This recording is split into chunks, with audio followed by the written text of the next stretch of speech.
મધ્ય પૂર્વમાં ચાલી રહેલા ઈરાન અને ઇઝરાયલ વચ્ચેના યુદ્ધના તણાવ વચ્ચે બનાસકાંઠાના જાત ગામની એક પરમાર પરિવારની દીકરી હાલ દુબઈમાં અટવાઈ હતી। દુબઈ ઇવેન્ટમાં ગયેલ પરિવારની દીકરીને માદરે વતન પરત આવતા ફ્લાઇટ ન મળતા બનાસકાંઠાના જાત ગામનો પરમાર પરિવાર ચિંતામાં મુકાયો હતો અને આ પરિવાર તેમની દીકરીને દુબઈથી વહેલી તકે વતન લવાય તેવી સરકાર પાસે આજીજી કરી હતી। પરંતુ ભારત સરકારના પ્રયાસો થકી દીકરી તેના ટીમ સાથીદારો સાથે આજે વહેલી સવારે મુંબઈ એરપોર્ટ પર પહોંચી આવી હતી। મધ્ય પૂર્વમાં ચાલી રહેલા ઈરાન અને ઇઝરાયલ વચ્ચેના યુદ્ધના તણાવ વચ્ચે દુબઈના બંને એરપોર્ટ બંધ કરી દેવાયા હતા। ત્યારે આ યુદ્ધના બનાવની સીધી અસર દુબઈમાં જોવા મળી રહી છે અને તે વચ્ચે દુબઈ ફરવા કે ધંધાર્થે ગયેલા ગુજરાતી અનેક પરિવારો દુબઈમાં અટવાયા હતા।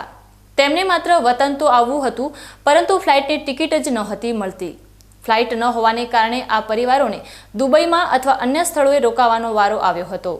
ત્યારે બનાસકાંઠાના મૂળ જાત ગામની ધંધાર્થે મુંબઈ નાલાસોપાર વિસ્તારમાં રહેતી ટીવી સિરિયલના સાઇડ રોલમાં કામ કરતી પરમાર પરિવારની છાયા પરમાર તેમની ટીમ સાથે 22 ફેબ્રુઆરીએ દુબઈ ઇવેન્ટમાં ગયા હતા અને 1 માર્ચે મુંબઈ ખાતે પરત આવવાનું હતું, પરંતુ તેમની ટિકિટ રદ થઈ ગઈ હતી।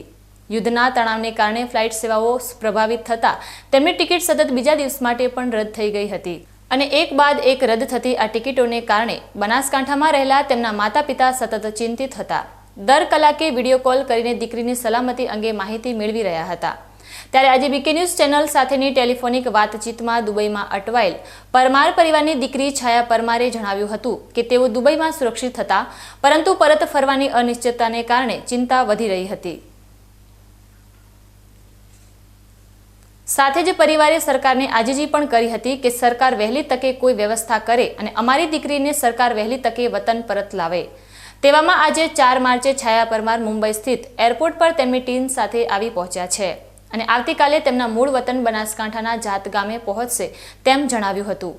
અત્યારે ગામડે રહેતા તેના માતા પિતાને આ બાબતે જાણ થતાં પરિવારમાં ખુશી વ્યાપી ગઈ હતી અને પરિવારે માનનીય વડાપ્રધાન નરેન્દ્ર મોદીને અને ભારત સરકારનો આભાર વ્યક્ત કર્યો હતો।